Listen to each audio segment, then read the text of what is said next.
আসসালামু আলাইকুম ওয়া রাহমাতুল্লাহি ওয়া বারাকাতুহু। শুভ সন্ধ্যা। প্রিয় দর্শক মণ্ডলী, কেমন আছেন সবাই? আশা করি আলহামদুলিল্লাহ ভালো আছেন। স্বাগতম জানাচ্ছি আমাদের এই শিয়া ধারাবাহিক অনুষ্ঠানের আজকে ২৮তম পর্বে। আজকের পর্বে আপনাদেরকে আমরা যে বিষয়টা সচেতন করব এবং দেখাবো প্রমাণ সহকারে, সেটা হচ্ছে আসলে এদের যে একটা প্রতীক বা চিহ্ন বা তাদের যে একটা মার্কা তাদের ধর্মের বিধান অনুযায়ী, সেটা হচ্ছে কালা কাপড়। এই কালা কাপড়ের বা এই কালো মার্কের একটা নির্দিষ্ট সময়ে তারা ব্যবহার করে।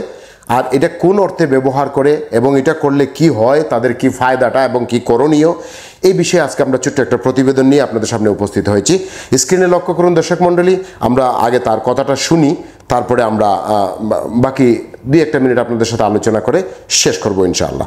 তো চলুন আমরা স্ক্রিনের বিষয়টা দেখি।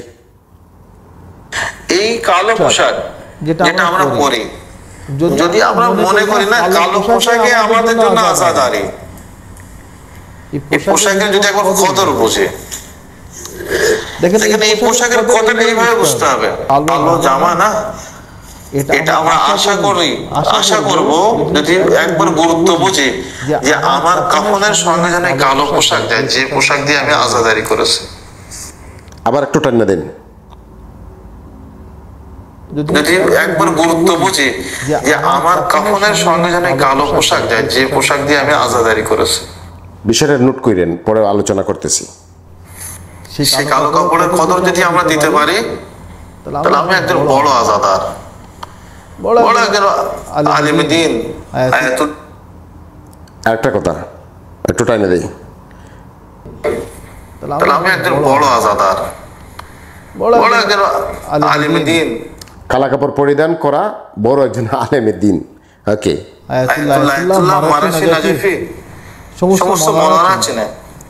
আয়াতুল্লাহ মারাশি নাজিফির ওসিয়াত ছিল, আর যে কালো জামা গায়ে দিয়ে আমি আজাদারি করেছি, ওই কালো পোশাকও যেন আমার কাফনের মধ্যে রেখে দেওয়া হয়। আবার একটু টাইনে দেই।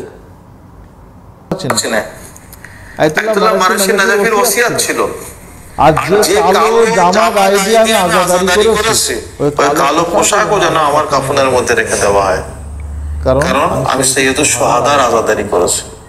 বড় একজন আয়াতুল্লাহ যে যুগের ইমামের সঙ্গে সাক্ষাৎ করেছে। ও ওয়েট, আবার একটু লাস্টে কি বললেন? কারণ আমি সৈয়দুশ শুহাদার আজাদারি করেছি। ওকে, এরপরে বড় একজন আয়াতুল্লাহ যে যুগের ইমামের সঙ্গে সাক্ষাৎ করেছে। ওয়াও, যুগের ইমামের সাথে সাক্ষাৎ করেছেন বলছেন নি? এখানে যে আজকের এই আলোচনা থেকে আমি আপনাদেরকে 3টা পয়েন্ট একটু পরিষ্কার করে দিব। সেই পয়েন্টগুলি হচ্ছে, কালো কাপড় হচ্ছে তাদের একটা জাতীয় পোশাক, ধর্মীয় পোশাক, বিশ্বাসের সাথে জড়িত, একটা সময়ের জন্য, একটা কালের জন্য, একটা বিষয়ের কাছে। তো আপনি বলবেন তা আজকে আপনারও তো কালো কাপড়। জি, আমার কালো কাপড় আর তাদের কালো কাপড় এক জিনিস না। আমার কালো কাপড় আর তাদের কালো কাপড় এক জিনিস না। আমার এই কালো কাপড় পরলেও আমার কোনো সোয়াব আসবে না, না পরলেও আমার কোনো সোয়াব ক্ষতি হবে না। কিন্তু তাদের যে একটা সময়ে যে একটা বিষয়ের সাথে সম্পর্কিত কালো কাপড়, এটার সাথে সওয়াবের জড়িত আছে, তারপরে জান্নাত জাহান্নামের জড়িত আছে, বিভিন্ন ধরনের তাদের যে ধর্মের মাসলা মাসায়েল এটার সাথে সম্পর্কিত আছে, তাদের যে ইমাম আছে তাদের ইমামের একটা ওসিয়ত নসিহত এটার সাথে জড়িত আছে। আমাদের ধর্মে এই ধরনের কোনো ওসিয়ত নসিহত নেই যে এই কাপড়ই পরতে হবে। তাই আমি পরি, আপনিও পরেন। আপনারা আমার কালো কাপড় আর তাদের কালো কাপড় এক জিনিস না, পরিষ্কার করে দিলাম। আচ্ছা, তারা বলতেছে যে কালো কাপড় তাদের যে একটা সময়ে এটা সুখের প্রতীক হিসাবে ব্যবহার করে কালো কাপড়টা, এটা কবরে দিয়ে দেওয়ার জন্য, মানে সাথে কবরে দিয়ে দেওয়ার জন্যে। তার মানে আমরা লক্ষ্য করতেছি যে এই সম্প্রদায়ের, এই ধর্মের যারা অনুসারী, তাদের কোনো নিকটতম লোক যদি ইন্তেকাল করে, মারা যায়, তা আমরা দেখছি সবাই চলে আসার পরেও তারা যেন 2-1 ঘনিষ্ঠ বা কাছের লোক থেকে কি যেন লাশের সাথে দিয়ে দেয়। আর এটি হচ্ছে সেইটা, অনেক সময় তারা তাদের বুজুর্গদের, পীরদের চিঠি, হাতের লেখা চিঠি আর এই কালো কাপড় তারা লাশের সাথে দিয়ে দেয়, কারণ এটা তাদের ধর্মের ওসিয়ত, তাদের নেতার ওসিয়ত। আচ্ছা, তারপরে কি বলছে যে যুগের ইমামের সাথে তার দেখা হয়। মানে যুগের ইমাম বলতে কাকে বোঝাচ্ছে জানেন? যুগের ইমাম বলতে বোঝাচ্ছে ইমাম মাহদি। তাদের যে ইমাম মাহাদি, ওই ইমাম মাহাদির সাথে তার এই ইমামের দেখা হয়েছে। এখন আপনি চিন্তা করেন যে ইমাম, আমাদের ধর্মে যে ইমাম মাহাদি আলাইহিস সালাম আছেন, তিনি কখন আসবেন এটা আজ পর্যন্ত আমাদের নবী মুহাম্মদ সাল্লাল্লাহু আলাইহি ওয়াসাল্লামও দিন তারিখ দিয়ে যান নাই বা কাল দিয়ে যান নাই, বলছেন শুধু আসবেন, আলামতটা দিয়ে গেছেন। কিন্তু তাদের যে ইমাম মাহাদি তারা যেটা দাবি করতেছে এটি তাদের, আর এটার সাথে তাদের সাথে দেখা হয়েছে।